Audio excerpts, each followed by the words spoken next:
Shantae, Risky's Revenge. Second in this series.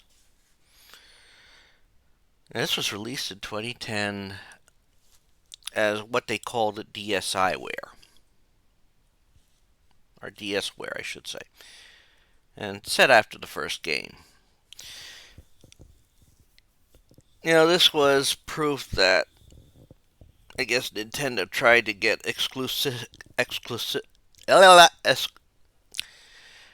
that Nintendo wanted to be exclusive to their brand. Of course, that didn't happen, thankfully.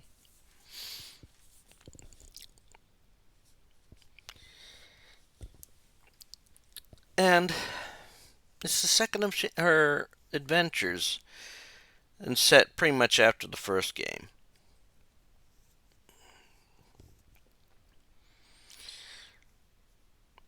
Now, it opens very nicely. I mean, you actually you see a bit more of her friends in this, as they help guide you along. And you meet some characters that'll appear in the next game at least. Which, as you know, I played these games a little bit out of order because I got Shantae and the Pirate's Curse as a freebie. Anyhow, we open the game with her practicing her skills at the lighthouse where she resides in.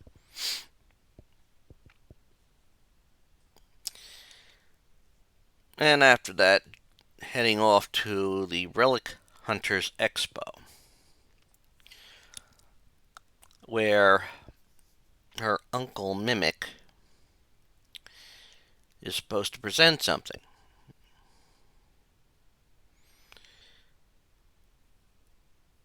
Now, this item that he presents ends up being a lamp, which even he realizes he shouldn't have brought there. I don't know why he brought that there in the first place. But this also prompts Risky to return and steal it.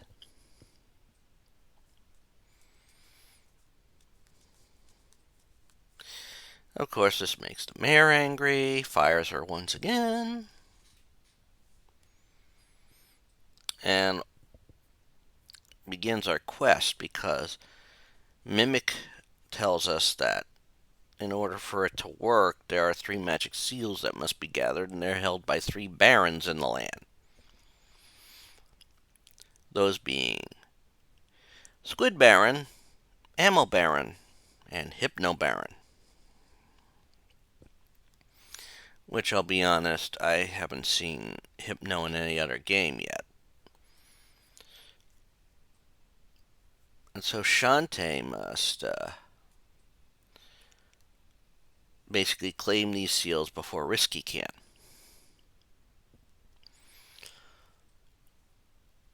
Now, of course, each one of these involves locating one there where the seals would be, which is one of the major dungeons in the game, or labyrinths, and then finding a way to get into it. So, the first one we go to is Squid Baron, and we run into Roddy Tops, who tells us where to locate him. And we also find out that someone was supposed to deliver a food delivery to him, but there was a problem.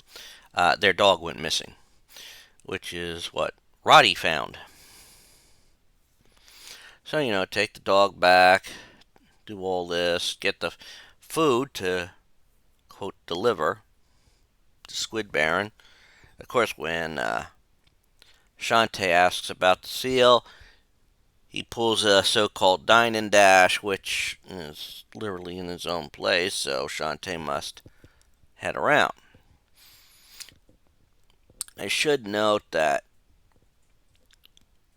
in this game we have Shantae swimming for the first time.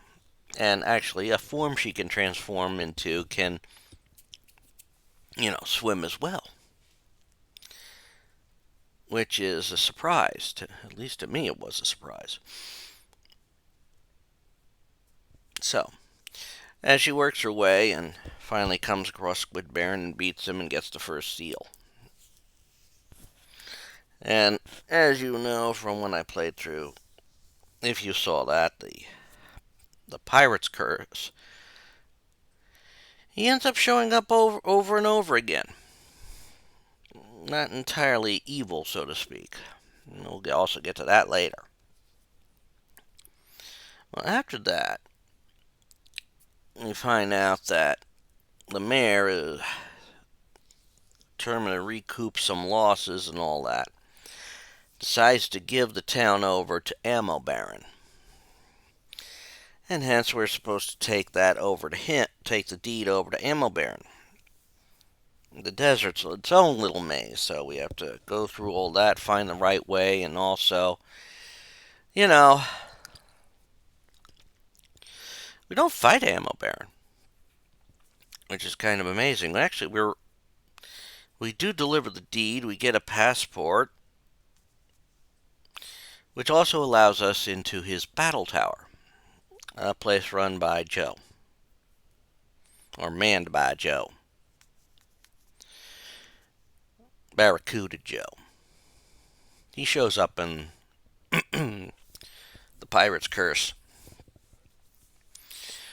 Anyhow, as we run through the place, and this is actually a timed dungeon, so to speak,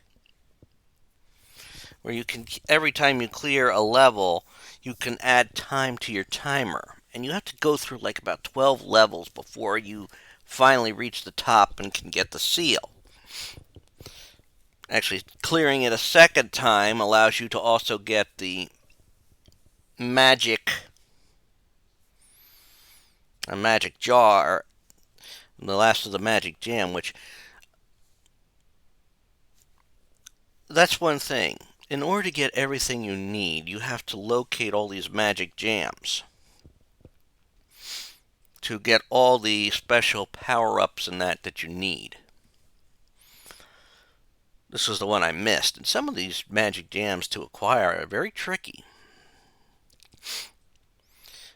Those little areas are like puzzles in and of themselves, where you have to use the abilities you gain along the way. We'll get into those too in a bit, too. Now, of course, once you get through all that and you gain your final, gain that magic seal in the Ammo Baron's tower, you must now find the last of the seals, which is actually held by Hypno Baron. And in order to get at into his place, oh boy, you have to get help from Roddy's brothers. They know the secret. All they ask is for for a special coffee, which means you got to find the beans, you got to find a coffee maker. You have to take it to Sky to fix it.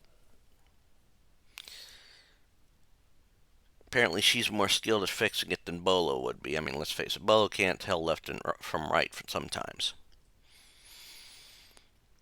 If you know what I mean, you have that. We all have that one friend that if you tell them to turn right, they'll turn left. That you have to tell them your other right. Or turn left. No, your other left. We all know that person. We all know that person. We've run into him in our lives. You think it's a comedy trope, but it's not. Actually, some comedy tropes actually are very true. But that's beside the point. So, once you get everything you need, and get the coffee to the zombies. They tell you how, they give you what you need to get in. Also tell you need to spark, which means you need one of those special abilities that you have to purchase from the shop. And lo and behold, we now have everything cleared. Well, now we can enter the Hypno Baron's place. My God, this place was a mess. Every time you come across a cyclopic statue, you actually have to hit it so the eye is in either pointing in a certain direction or is closed or open. This is what allows you to progress in this place. I mean, this makes this a venerable.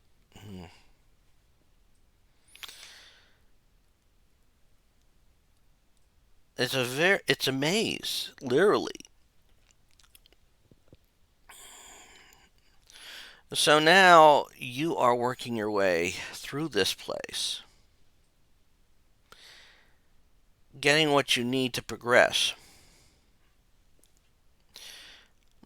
Now, I should say this at this point, and I've neglected it. We still have dance magic in this game, but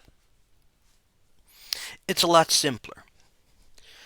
You hold the dance button until a pose happens, and then you can transform into a form. There's only 3 forms you really need to transform into in this one. I think there's only 3 forms you can get. Monkey, elephant, which were in the original, and mermaid, which is new to this one because mermaid allows you to swim, and there's some underwater sections that you have to navigate, especially to move on to the final area in the game, but it's actually quite fun. And each form has a special ability that you have to hunt down and use. Monkey has a monkey bullet, which allows you to jump off a surface with speed and force to get past dangerous gaps or anything.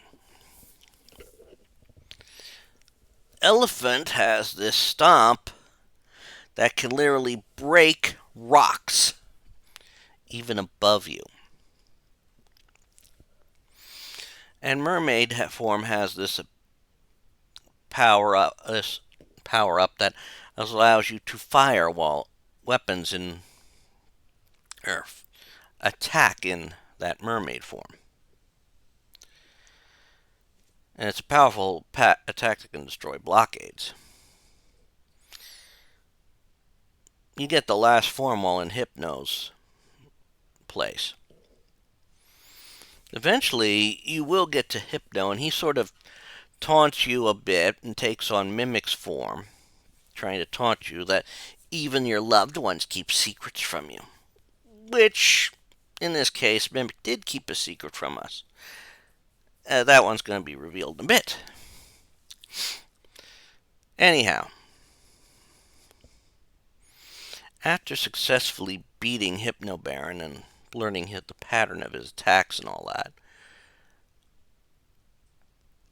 and you have all 3 magic seals, well, you go back and find out that Mimic has been abducted. You see, Risky was never rushing to get the seals. She wanted Shantae to get them and bring them to her. So she has the zombies abduct Mimic.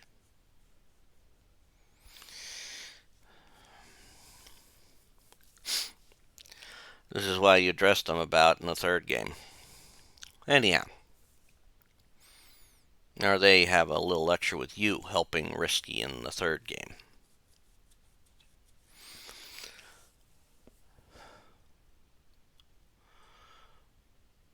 So, as we head on and fight through things, well, we learn that there is someone who can help us get into Risky's hideout.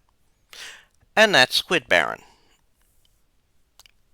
See, Squid Baron's three little babies have disappeared, and you need to find them. One of them has the artifact you need. Kind of neat. I mean, Squid Baron helps. Squid Baron, Squid Baron's kind of, I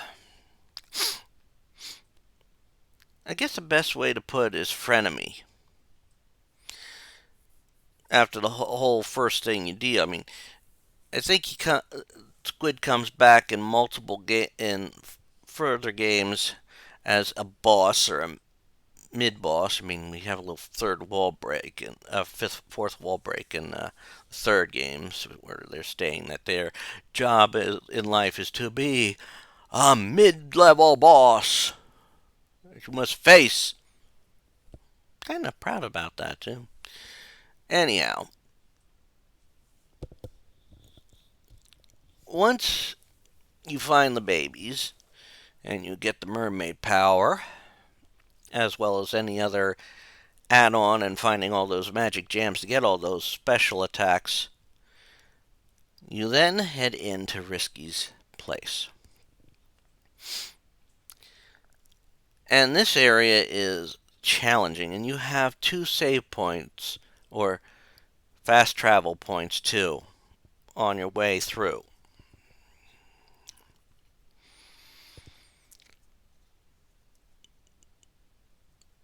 And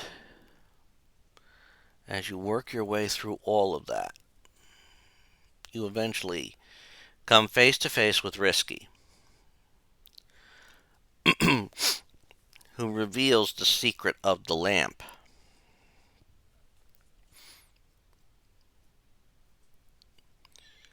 You know, while Risky honors her part of the deal and lets Mimic go after getting the seals, she also reveals the true intention.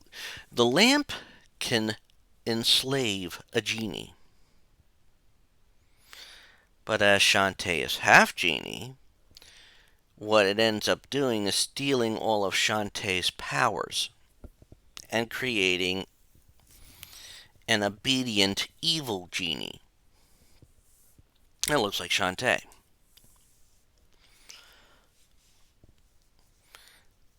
Of course, it's not at full power when you first meet Risky because it hasn't had the magic seals added to it yet.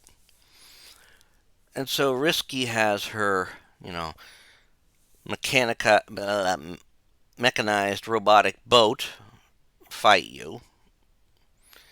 This is more as a distraction to keep you from, stopping the lamp from charging up to do what it can do.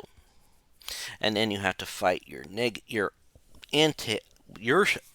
evil Shantae as an unpowered Shantae who has all these other things with her.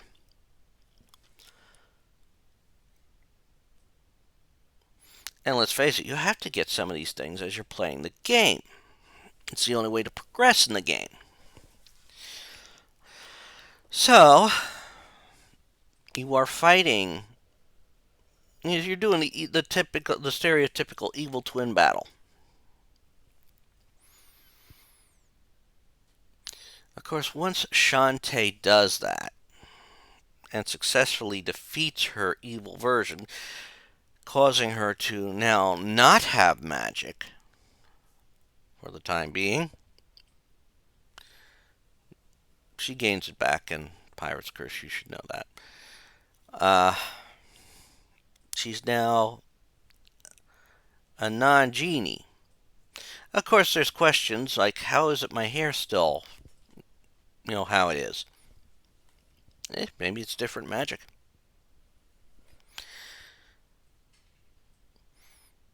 Yeah, it's like a cheap little plot hole patch, Different magic? Of course, now all is well back in Sequin Land again. I mean, the mayor is, thankful again for what she's doing and keeps her on as a guardian genie. He has to go off to Ammo Baron to try and undo the deal he set up. He somewhat fails. I mean, that's how we get the opening in the third game. Now we're fighting Ammo Baron, and he still owns the place.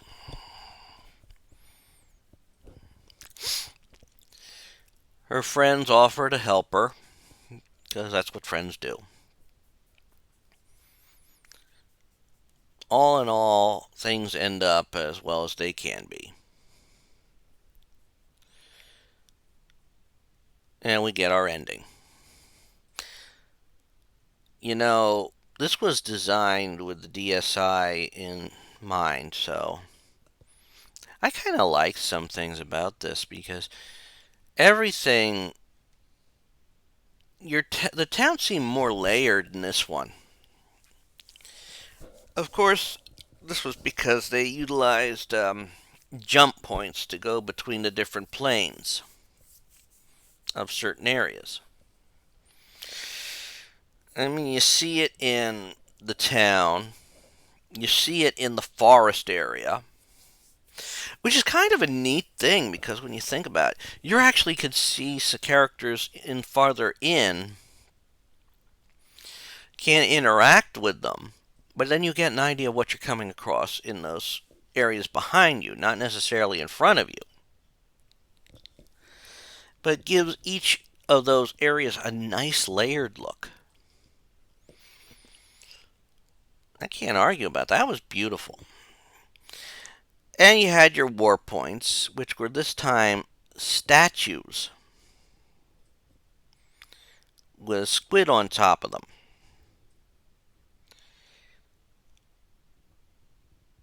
Of course, you have your save points all over the place, not just in towns now.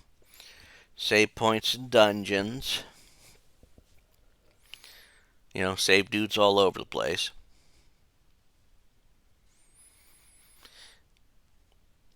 The dance magic mechanic is much nicer in this one because, like I said, it was working.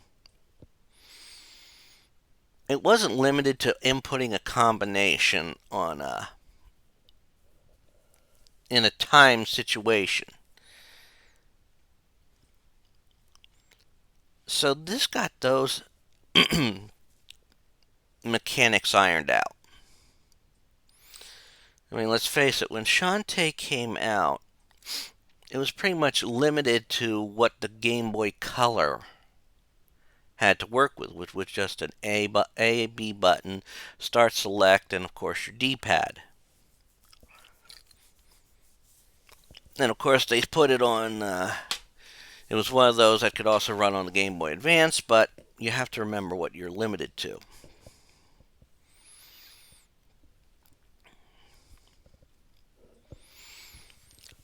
It was beautifully done. And it's a good thing it didn't end up just DSWare, because when the DS was shut down and the gaming store was shut down, this game would have been lost. So it's a beautifully done game. Not as frustrating as... No, there wasn't a frustrating dungeon or anything like this. I mean, well, maybe Hypno Baron's place could be a bit frustrating. The timing mechanic in the battle tower could be frustrating too. But that's something that you pick up with learning.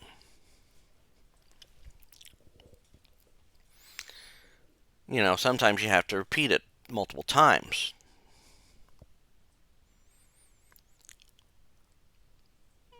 But it was beautifully done. Kudos to Way Forward for this one. Definitely a good game, and definitely if you don't get everything, you're willing to keep trying. maybe in multiple playthroughs. You never know. Of course, Shantae's cute and all that, so you can't necessarily argue not playing through it again. But that's all I'm going to say about Risky's Revenge. Like I said, it was a fun game, and it's got a fun overall story that links together, I would hope. But like I said, that's all I'm going to say about this for now.